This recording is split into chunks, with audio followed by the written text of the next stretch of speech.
Good Tuesday morning, everyone. Welcome to the Volquest.com podcast on this Tuesday. I'm Brent Hubbs along with Austin Price and Rob Lewis. Glad to have you along with us on this Tuesday edition. Several things to dive into as we move into the month of May. We got official visitors coming. We got transfer portal may not be done in all sports. We'll dive into some of that, but we'll start first with baseball and Austin Price. This is a baseball team that I don't want to say it's lost their way because that's probably not fair at this point, but it is certainly a baseball team that is finding some struggles that we've not seen in a Tony Vitello team the last few years. Yeah, I mean, right now the light bulb has went off, and they've not yet to change it. Right? I mean, like offensively, they're struggling. And the one thing that you've always known about Coach Vitello's teams is they can score. They may give up some runs with some errors, they may give up runs, period, but they can score.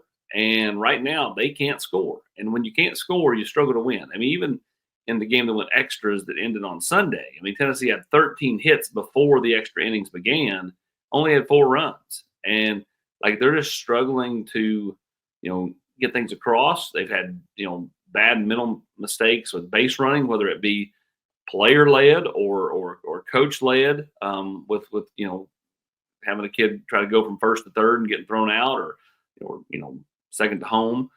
Those little things Tennessee just can't afford right now. It's kind of like the football team the last year or so, with the offense kind of going being kind of stuck in neutral at times. You can't afford the little mishaps. You can't afford to start first and 15 because of a procedural penalty. Tennessee can't afford to get thrown out at home. They can't afford to give up outs that shouldn't be outs. And right now, until they can kind of get the offensive bats cranked up again, they're going to have to lean heavily on a pitching staff that to this point showed some flashes, but at the same time has struggled as well.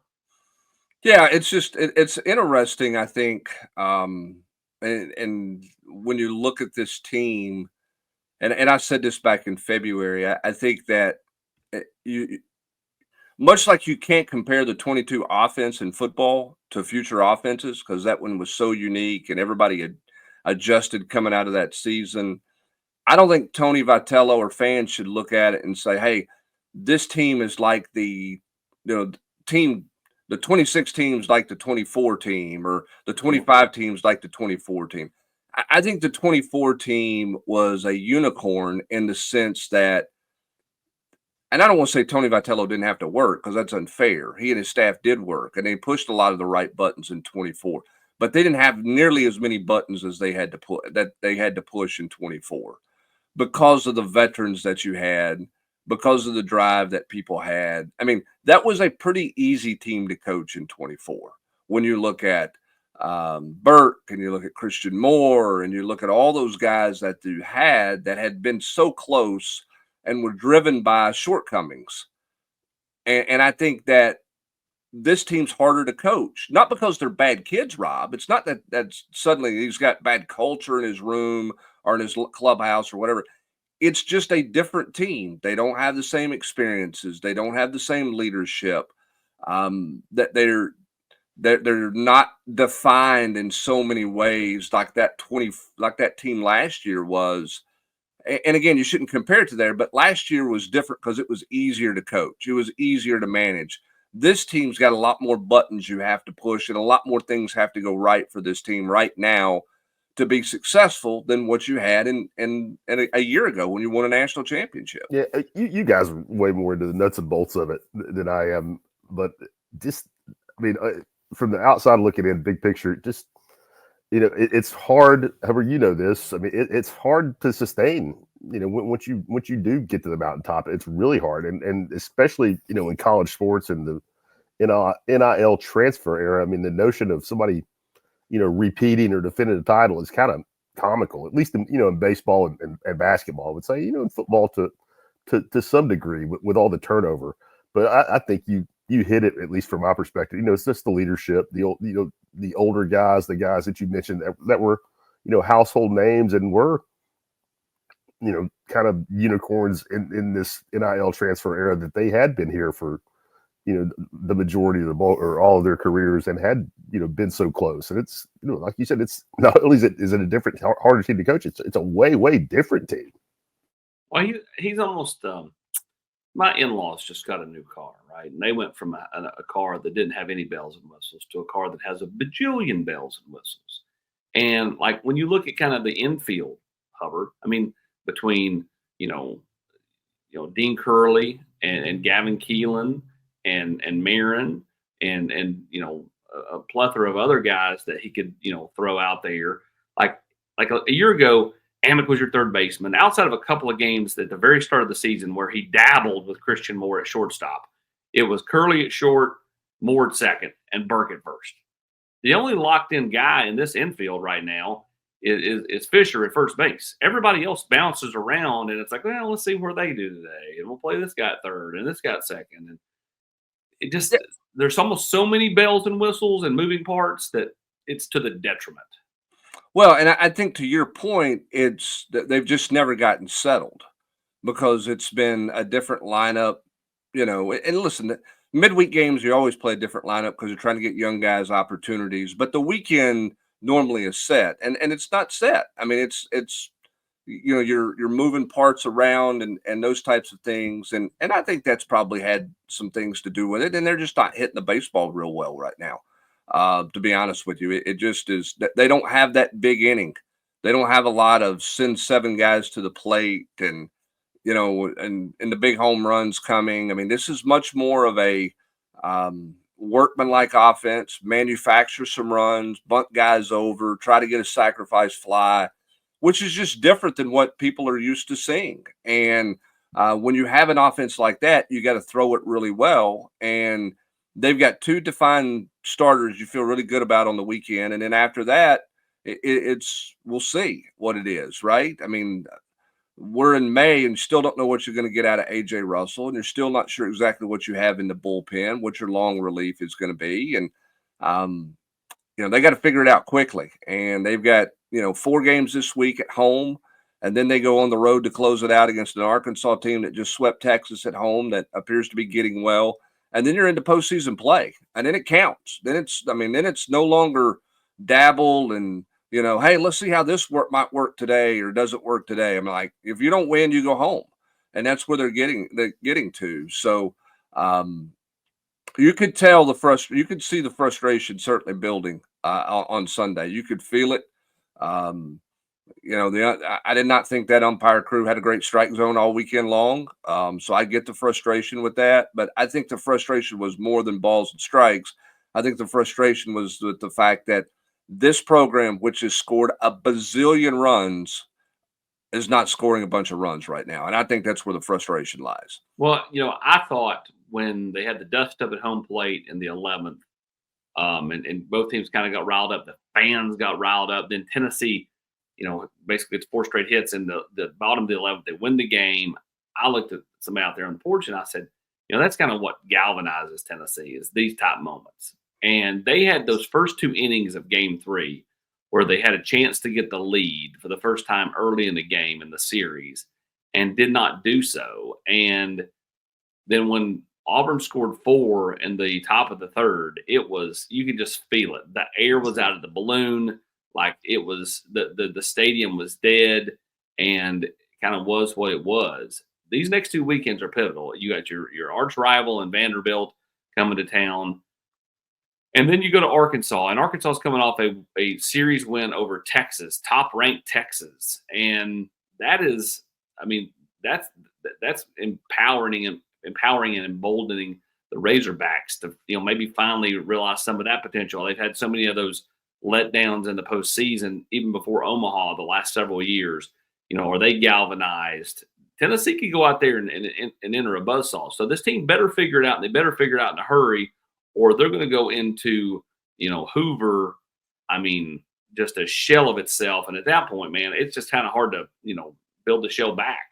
Yeah, well, the fact of the matter is they're running out of time to find themselves and to figure things out. And that's the reality of where it is. You've kind of kept waiting for them to do that. And, they've been so dynamite at home the last few years.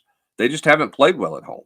You look at it, what is that, 3 straight series loss at home in SEC play when you go back to A&M, Kentucky, and now Auburn. That's just way, way out of characteristic for them. Listen, look, you blew a game in Baton Rouge on Friday night that cost you that series, and that's awful. I mean, that was bad. But the fact that you've played so poor, you haven't played very well at home against an A&M team that came to town struggling, against a Kentucky team that's not particularly good, and against an Auburn team that had been really poor on the road. They had not played well on the road. Their schedule had been very beneficial for them because they played a lot of home schedules, but they had not been great on the road, and they come in and take 2 of 3. And that series this weekend was off to an odd start with the Friday night deal with the rain and starting the game for an inning or half inning, and then you cancel it. That series felt odd from day one. The question now is, can this team figure out who they are and what they're going to be here the rest of the way, starting this weekend against Vanderbilt? Because the pressure's on Tennessee. The pressure is on Tennessee, and they haven't had pressure like this on them, quite frankly, in a minute. So we'll see what Tennessee looks like this weekend, how they attack things, and what goes from there. You go back 2 years ago, right? Like this team, was doubted and struggled at points in the season, and they still won the Clemson Regional, went to Hattiesburg, won the Super Regional, made it to Omaha. The difference in those two teams is that Tennessee was terrible from the jump in SEC play, and then they started building. This team, on the other hand, was the last team in college baseball to be undefeated, kind of like the basketball team was. And it set a narrative coming off the national championship season that probably became unrealistic for this group. And I said it. They're going the other direction. They're going the other direction compared to the team 2 years ago. Well, I said it. I mean, you're sitting here rolling into SEC play, and you're like, hey, they're not taking a step back at all. Like you're sitting there, they're going to get AJ Russell back, and then away it's going to go. Their pitching is going to be really sound and really solid, and it just hasn't clicked for them, and it hasn't come together. They're going to have to outscore some people, particularly, and after those first 2 games, when you get into weekend play or you get into tournament play, you're going to get into some games where they've just got to hit the baseball better, and we'll see if they can figure it out. They clearly don't hit the ball 1 through 9 like the last 3 or 4 teams of Tony Vitello's teams have hit the ball. So we'll see how they manage this team moving forward, and we'll see how this team responds, because that they have to be galvanized by something. And right now there's a lot of people doubting and wondering where this team's going or what they're going to be about the rest of the season. So we'll find that out starting this weekend. No offense to the midweek schedule, but starting this weekend with Vanderbilt coming to town, there's no love lost there. Vanderbilt would love to spoil the party and make it harder on Tennessee. And Tennessee their backs to the wall here. They need to win. And when you're talking about trying to be a postseason seeding and all those things that are potentially on the line here, you got to win. And hopefully the weather cooperates a little bit, and we'll see, what Tennessee does with those. I mean, those are some unusual start times on Friday. Is that right? 5:30. That seems bizarre on a Friday start for that. And then your 5 o'clock Saturday and 3 p.m.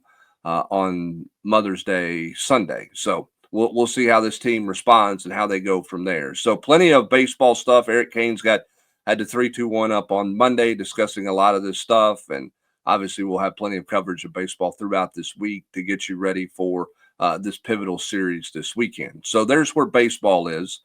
The Big Orange Caravan is in the books. There's a lot of big picture topics to take away from the Big Orange Caravan. Rob, let's start first with basketball, and let's start with the fact that Rick Barnes' coaching search for an assistant coach for Rod Clark did not last more than 5 minutes. He made the first phone call to the guy who was on his list, and away we go there. Let's start with that one, and the fact that Rick Barnes, knows everybody, and as a result of knowing everybody, doesn't have to go searching for an assistant coach.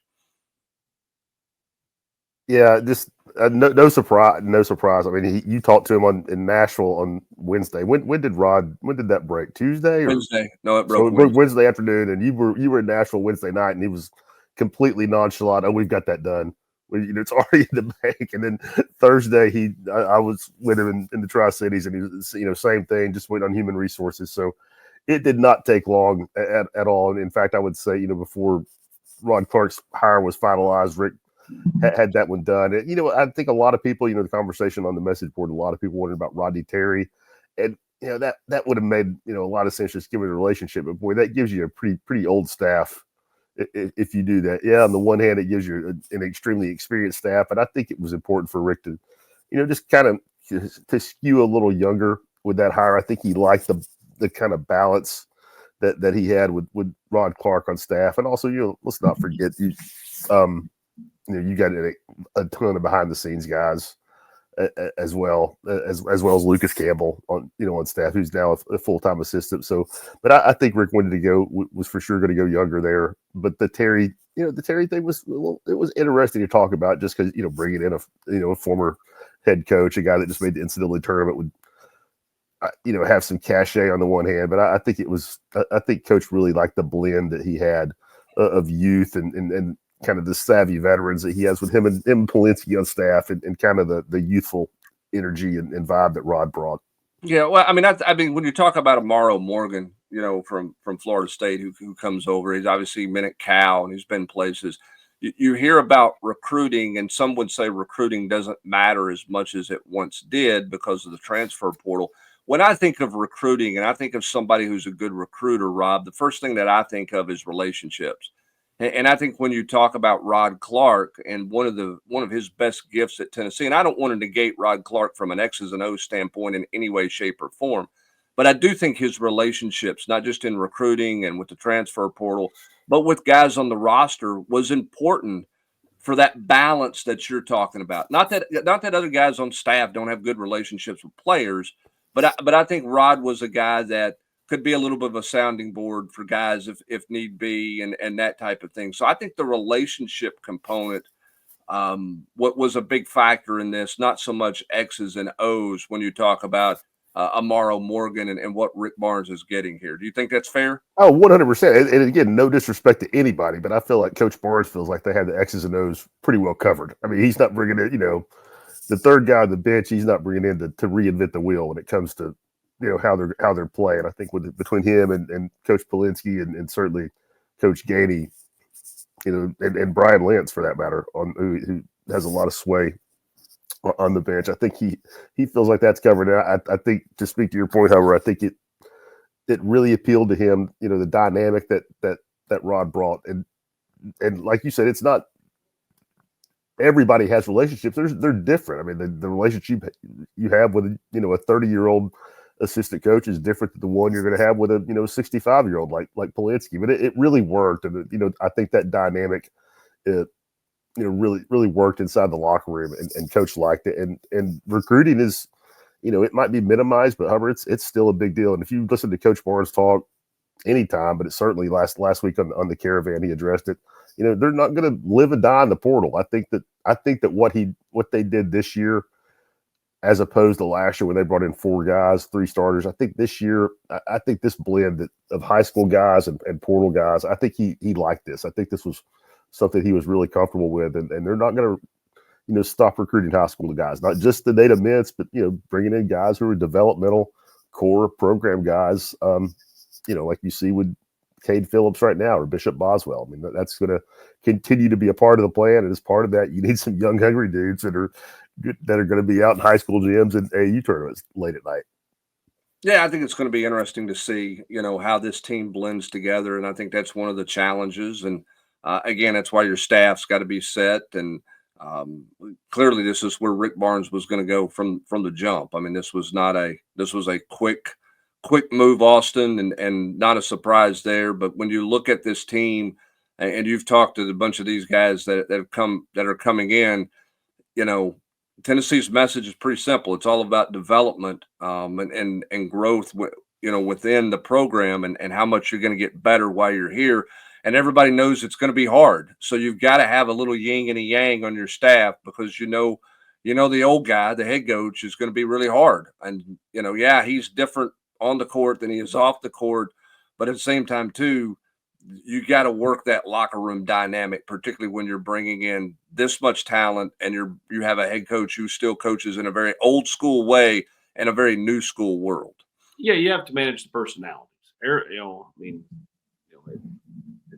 It was interesting. I had a a bunch of 10-year-olds over for sleepover for my daughter's birthday this weekend, and just to watch all the different personalities. Now, add 10 to that number, and you're sitting there at 13, 14 players, and everybody's different. Everybody comes from a different background.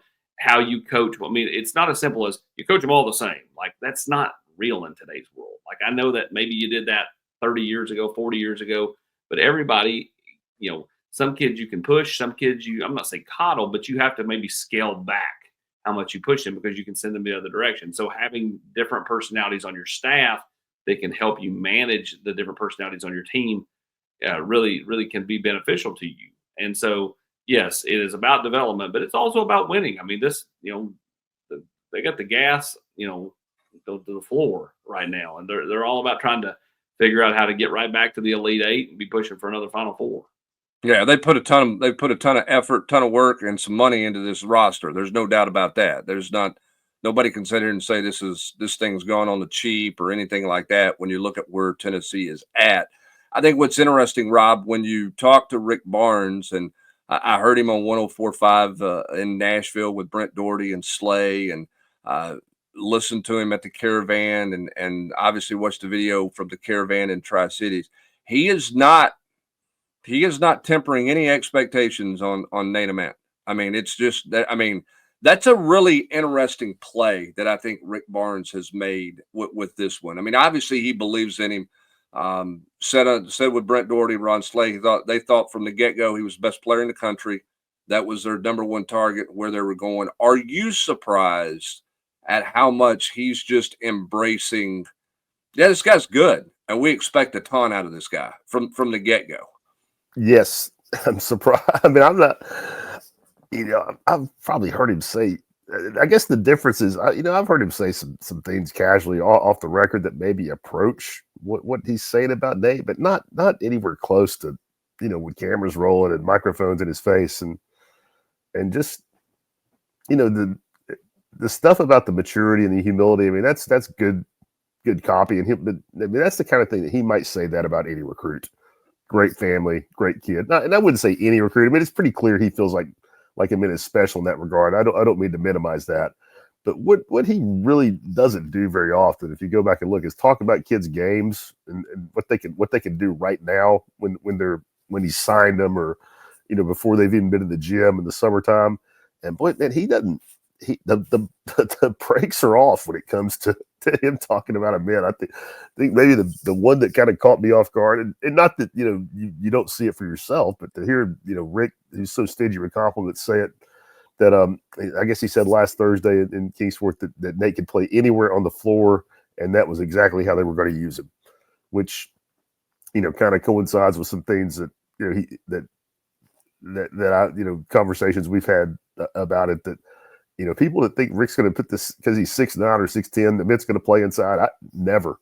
I mean, he might end up down there in a switch or something, but this is. I mean, he's a 6'9", 6'10" wing in Rick Barnes' mind, and Hubbard, you talked about it. He doesn't shy away. I mean, he's going to be a big piece of the puzzle, and Rick's going to use him. I think Rick envisions him as a. I would. He would never say this publicly. I think if Nate's not but I think if Nate is not a first team All SEC player and in in the conversation to be a first team All American, I think Rick will feel like they haven't gotten as much out of him as they should have as coaches. I mean, he is crazy high on this kid, and also Hubbard. I think I know you talked about this with him. I think one of the reasons he's so crazy high on him is because he loves the situation he's coming into with Jacoby as a veteran point guard, with four dudes in the post who have all played, who can bang, who he won't have to do that. I think he feels like he's coming into a great situation basketball wise. Well, I mean, he could run point forward behind Gillespie, or he could play the 5, Rob, when you go with that smaller lineup of Ziegler, Gainey, Jacoby Gillespie, and Meshack. We'll get to that in just a second, AP. I want to go back a little bit to Nate.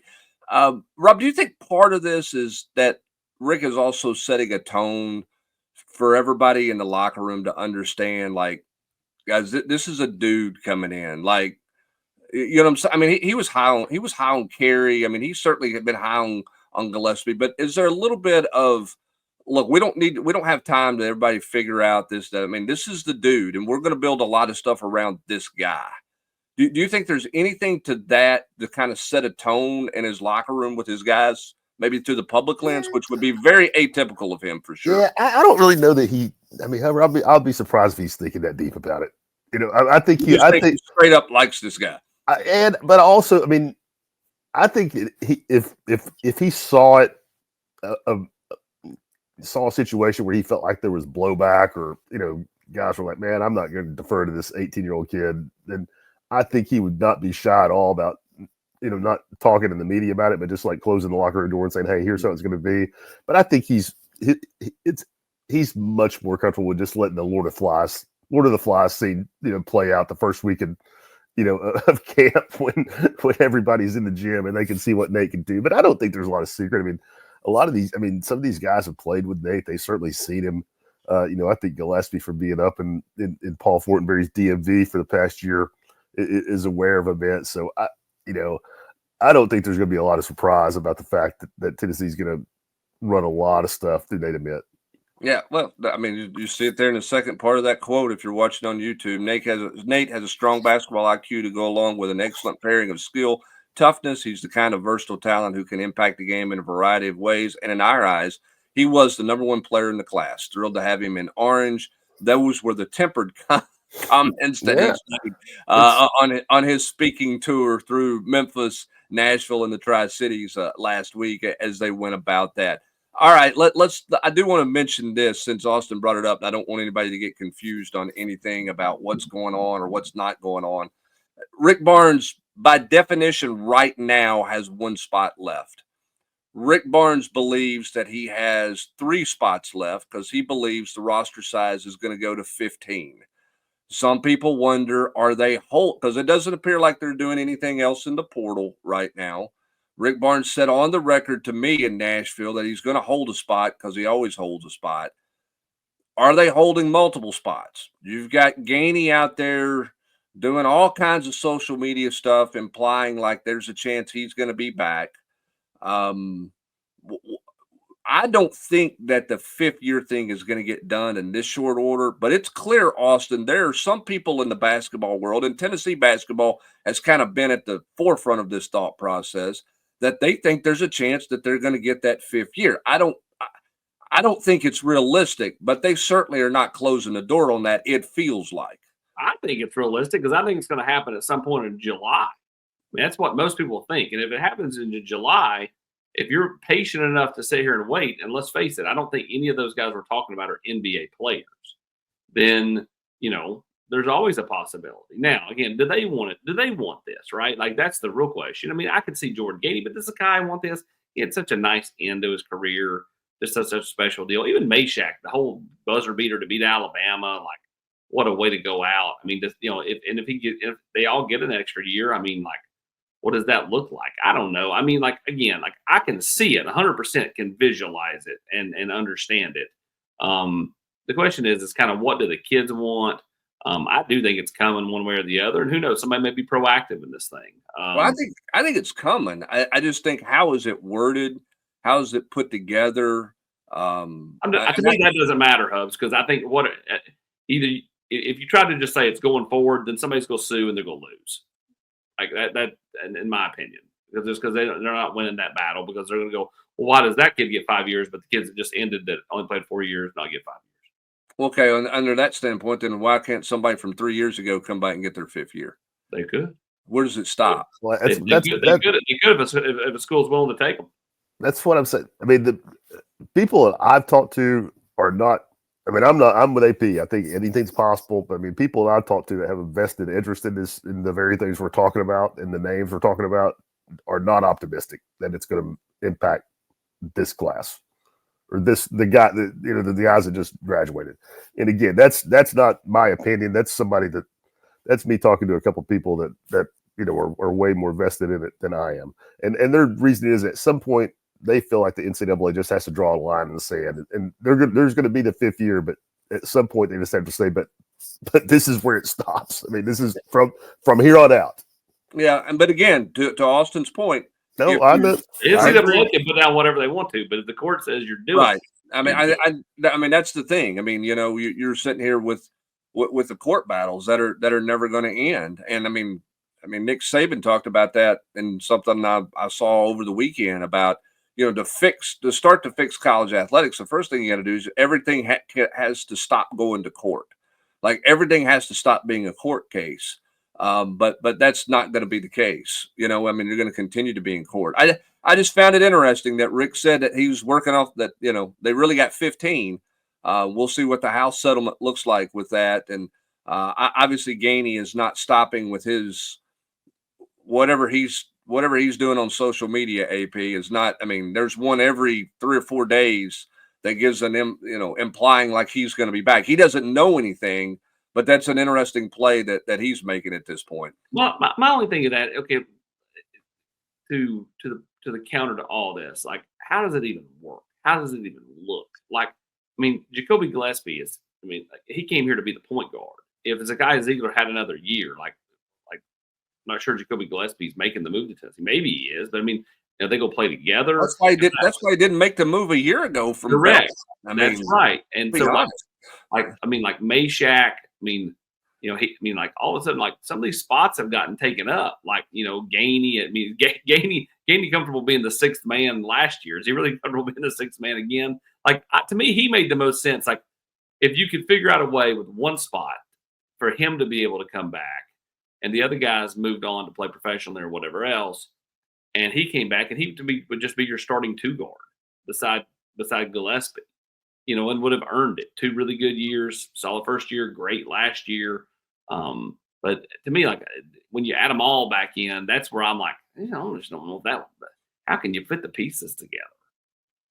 Well, it certainly changed. For harmony. Yeah, would make 40 minutes and too many weapons can be a bad thing. You know what I mean? I like the baseball we're talking about. Too many shortstops. Yeah, so we'll see what happens there. Again, I think that the 5th year is coming at some point. How quickly that develops depends on where they are with the House settlement, how quickly that gets done. They're still up for debate on that. There's going to be a lot of offshoots, litigation coming out of the House settlement if the settlement, comes through. It was interesting, and I'm going to get to football in a second, but it was interesting. Danny White said in Nashville, he tempered his expectations for how much the House settlement's going to help things. Like, well, we're hoping that it helps with some of the NIL stuff. Like, we're hoping, but we'll see. It's not like, hey, the fix is coming, because there's going to be a lot of offshoots to the House settlement that creates plenty of litigation, plenty of debate. And again, what we're seeing is everybody's finding ways to work around everything because they just introduce a new law, right? Arkansas's newest law says the kids aren't going to be taxed on their NIL money. Okay, well, it's a shell game, right, AP? Like, what's NIL money? What's rev share money? And okay, we don't have to report to the controlling arm. Oh yeah, well, we do. They have to verify it, but do they really? Because in this state, maybe they don't have to verify it. Well, if this state's going to do it this way, then everybody's going to do it this way.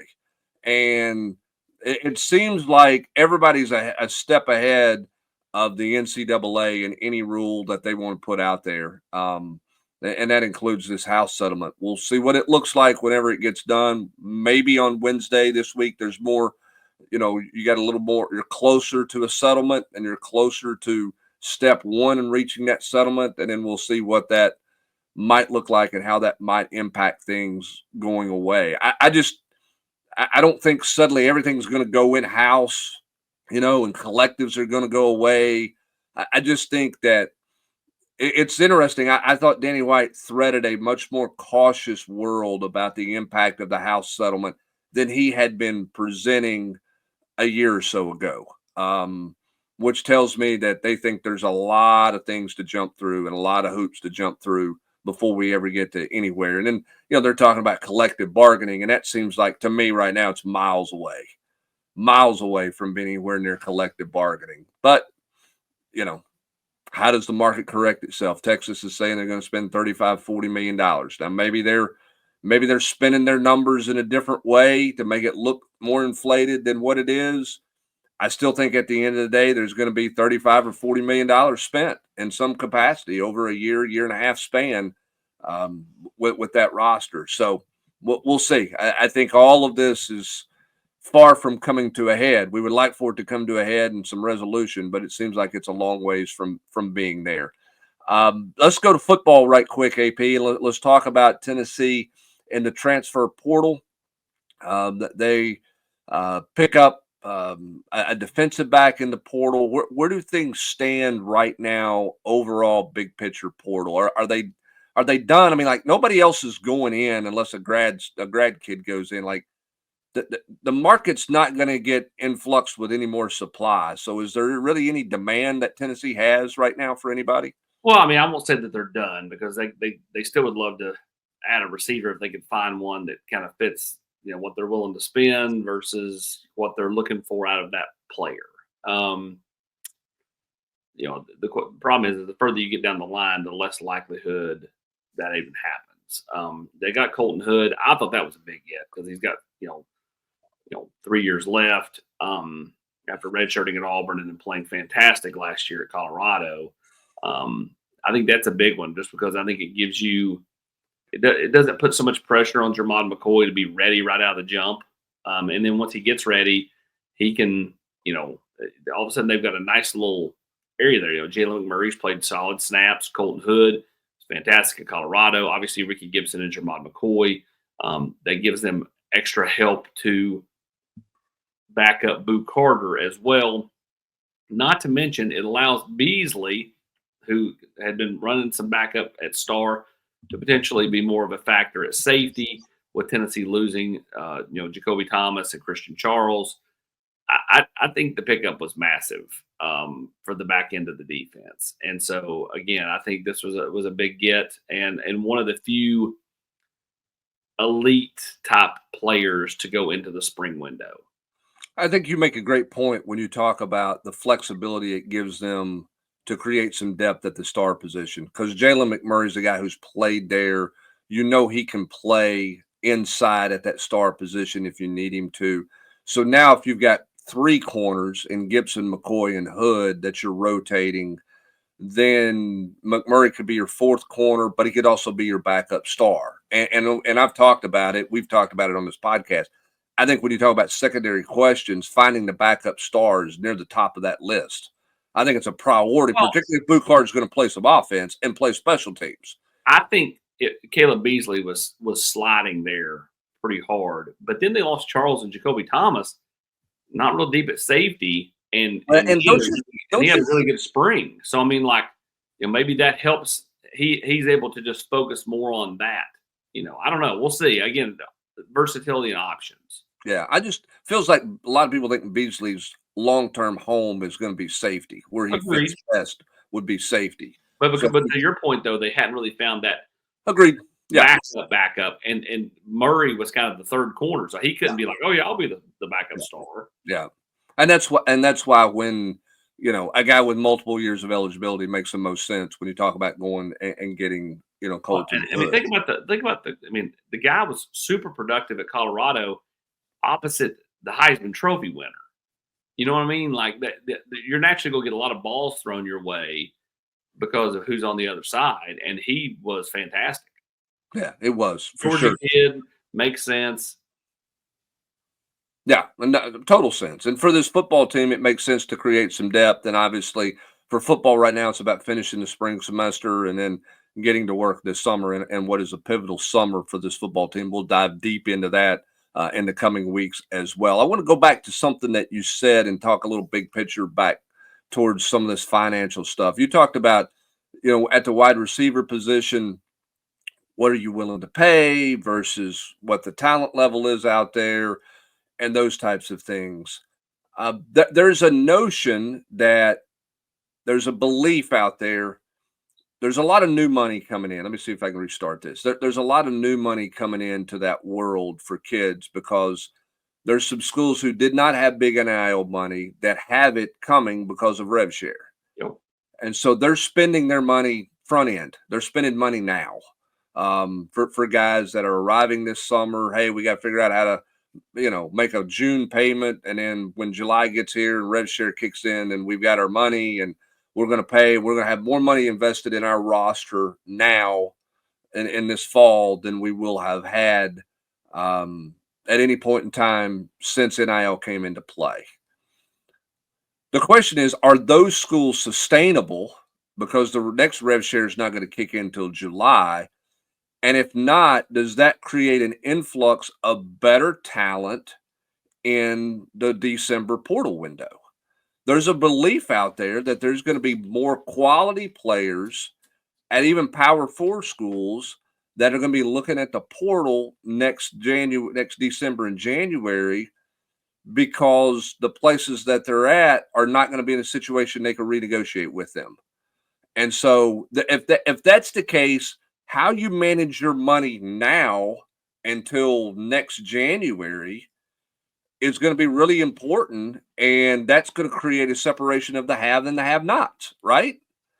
I agree with that. And I think you have to think a certain way. But I will tell you this: how many times have we heard the note? I mean, the last two, it's going to be mass chaos in the portal window, and then it's not kind of not right. Like, I mean, like, this past portal window wasn't very good in football. The December window was just okay, right? Okay, correct. And so, like, that's my thing. I think schools have gotten better at retaining the players they truly want to retain. Now, in some instances, a kid is so driven by money that it just don't matter. Schools are either done with him because of that, or he just leaves because of that. But they've gotten much better about being able to retain their best players. Those schools, as you mentioned, that have not had money have been able to, go ahead and start pre-spending some of their rev share money to land players, especially in the high school ranks, because you don't have to pay them to get there. So you got another 7-8 months before they ever get to campus.